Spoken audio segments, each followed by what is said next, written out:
बोले सोनेहाल। हाँ जी सर, आज कितने गांव का कार्यक्रम था आपका? सबसे पहले तो आप सब पत्रकार बंधुओं का यहाँ आने पे हार्दिक स्वागत, अभिनंदन। आज मेरा 10 गांव का प्रोग्राम था। सबसे पहले हम मैनाखेड़ा गए, जहाँ बहुत अच्छा हमें समर्थन मिला। वो गांव भी गरीब परिवारों का गांव है। उसके बाद अगला पड़ाव हमारा चक्का गांव का था, भूना गांव का था, उसके बाद घोड़ावाली। इसी तरह हम लगभग 10 गांव में गए और पूरा हर गांव में पूरी रौनक थी।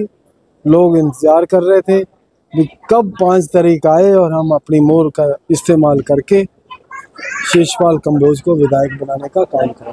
कई नेताओं के कार्यक्रम में हमें मीडिया भी गई है, वहाँ देखने को मिला भी 10-15 आदमी हर कार्यक्रम में मिलते हैं, लेकिन आपके छोटे छोटे कार्यक्रमों में भी जो कार्यक्रम बड़े नहीं हुए उन्होंने उसमें भी 500-500, 200-200, 400 की भीड़ है। ये लोगों का, जनता का प्रेम है जी।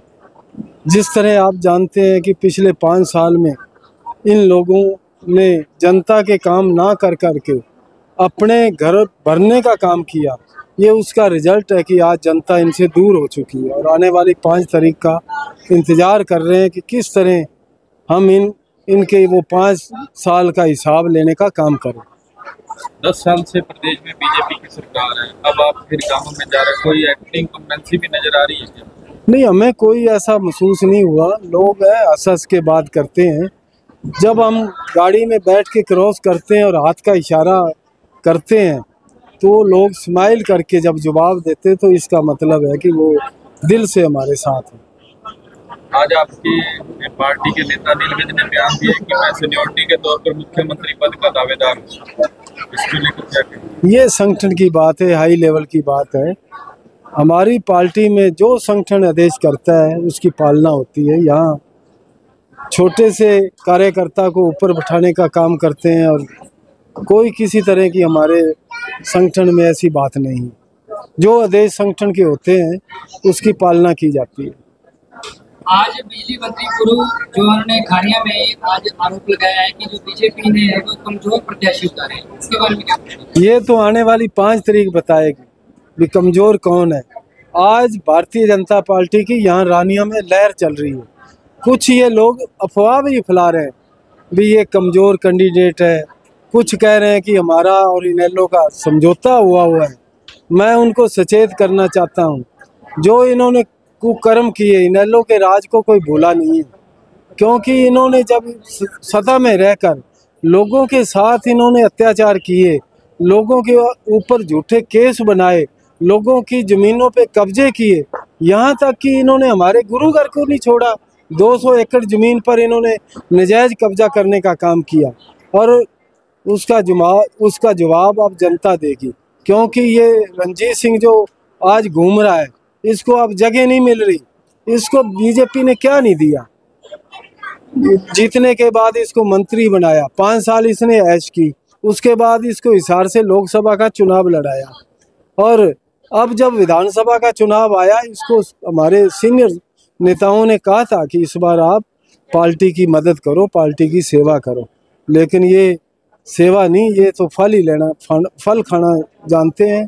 और इन्होंने बयान भी दे दिए भी मैं तो खड़ा हूँ आज़ाद, अगर बीजेपी ने अपना उम्मीदवार उतारना तो उतार दे, मेरे को कोई डर नहीं। आज बीजेपी का उम्मीदवार आ गया तो इसको डर क्यों लग रहा है? इसको डर क्यों लग रहा है? अब इसका गांव में घुसना भी बंद हो रहा है। और इसी तरह इनेलो, अब ये परिवार, इस परिवार की कितनी बढ़त थी।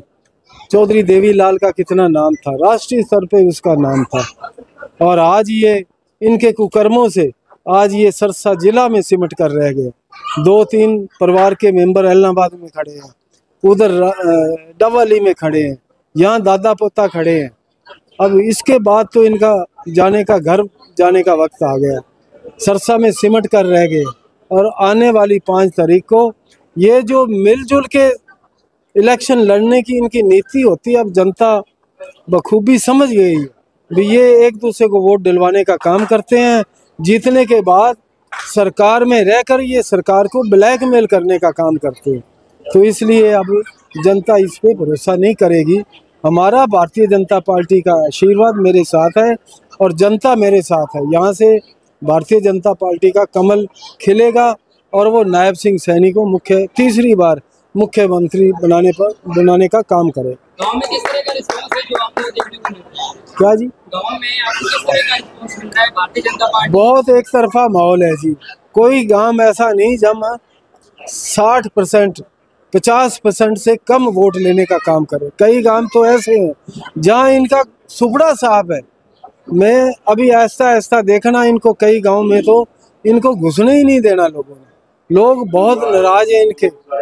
इसलिए भारतीय जनता पार्टी का कमल खिलाने का वक्त आ गया और पहली बार इतिहास में रानिया विधानसभा से कमल खिलेगा, जो भारतीय जनता पार्टी की तीसरी बार सरकार बनाने का काम करेगा। सर आज रंगरेटे परिवार ने बीजेपी ज्वाइन की थी, उन्होंने भी कहना किसने?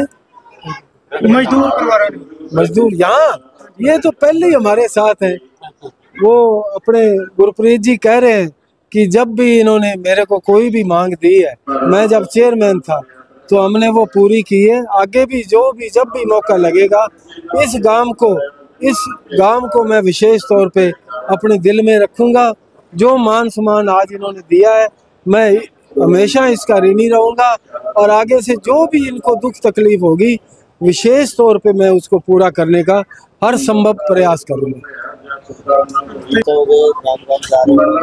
हम पिछले 3 दिनों से ही अपने दौरों पर चल रहे हैं। जनसंपर्क अभियान हमारा चल रहा है और मंगाड़ा गांव से हम शुरू हुए थे। लगभग 30 गांव हमने कवर कर लिए हैं 3 दिनों में और बहुत भारी जन समर्थन जो है भारतीय जनता पार्टी को और खास करके शीशपाल कबोज जी को मिल रहा है, क्योंकि 2009 में इन्होंने इलेक्शन लड़ा।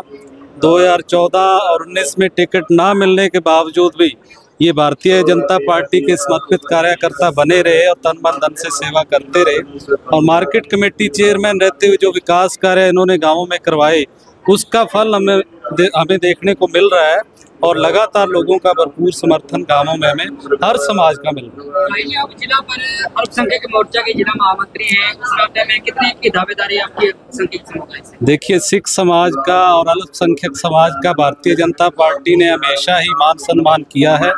बड़े स्तर पर मोदी जी ने और मनोहर लाल खट्टर जी ने भी हमारे गुरुओं के जो दिन त्यौहार हैं बड़ी धूमधाम से सरकारी खर्चों पर मनाए हैं। तो इसी तरह से सिख समाज जो है वो भी भारतीय जनता पार्टी का समर्थन करता है।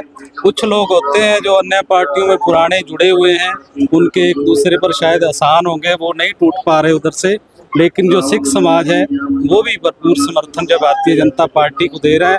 और डबवाली में क्योंकि सिख समाज के हमारे साथी को टिकट भी दिया गया है तो भारतीय जनता पार्टी हमारा ध्यान रख रही है।